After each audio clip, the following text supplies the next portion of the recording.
Uluq Rabbim, azanın ovozi nimaga yaqimliq va odamga nimaga huzur ato qiladi a? Uluq Rabbim, azan ovozidagi yaqimliq ovoz hech bir yerda yo'q.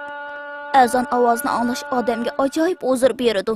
Jinim ona, men sizlardek namoz o'qishni orzu qilaman. Menga namoz o'qishni o'rgatib qo'ysang, juh bo'lamdi. Albatta bo'ladi o'g'lim. Men senga o'rgatib qo'yay. Jinim dada, men sen bilan birga masjidlarga berib, u yerdagi jamoat bilan namoz o'qishni orzu qilaman. Canjigar o'g'lim, sen mu albatta jamoat bilan namoz o'qiysan. Namoz Allohga ibodat qilishning muhim alomati. Ata hafta oxiri va dam olish kuni. Sen bilan birga Istanbuldagi eng go'zal masjidlarga boramiz. Niyat qildim o'tarman 2 rakat nafl namozni ushbu vaqti bilan yuzim qibliga, qiblam bijihati Ka'baga xolisan lillahi ta'ala. Allohu akbar.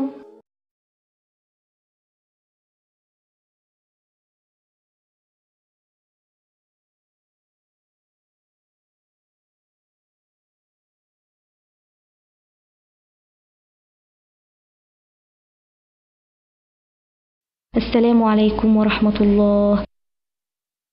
Assalomu alaykum va rahmatulloh. Qo'llarimizni, barmoqlarimizning orasini aralagan holda jaynikimiz bilan qo'shib shuyimiz. Ondan bir qo'limiz bilan yana bir qo'limizning barmoq oralarini aralaymiz. Allohu akbar, Allohu akbar, Allohu akbar, Allohu akbar. أشهد أن لا إله إلا الله أشهد أن لا إله إلا الله. Allah, namazımni öz dergahında qabul qılğın. Meni ata-anamni ve bütün müminlarni mağfiret qılğın. Milletimge ve bütün musulmonlarga rahmet qılğın. Bizge ömlük müyesser qılğın. Bizge dünya ve ahiret yaxşılık ata qılğın. Mağa tantuşlarımge ve bütün müminlerge senin diningga asasen hayat keçirishni müyesser qılğın. Rabbim, dualarımni icabet qılğın. Amin. Biz bugün sen bilen periz namazlardan 5 vaqt namozni o'rgandik. Buningdan boshqa sen biladigan namozlar bormi? Cuma va Eid namozlari bor. Yana Ramazonda uzun namoz o'qiydik.